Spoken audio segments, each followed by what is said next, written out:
Hey there, today we have here 2011 BMW 328, which has a shaky transmission. Try to accelerate low RPMs or high RPMs, it feels like it's misfiring.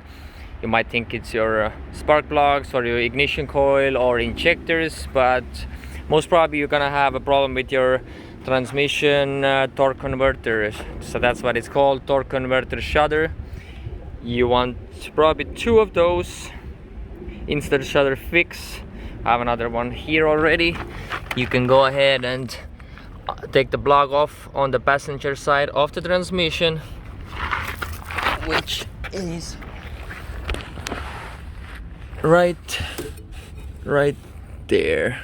The plug, you can pop this one off, put two tubes of the SHUDDER FIXX in there, go ahead and drive it for 30 minutes and your torque converter shudder should be gone.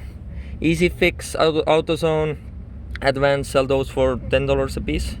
So that's your Misfire mystery, which actually is your transmission torque converter shudder.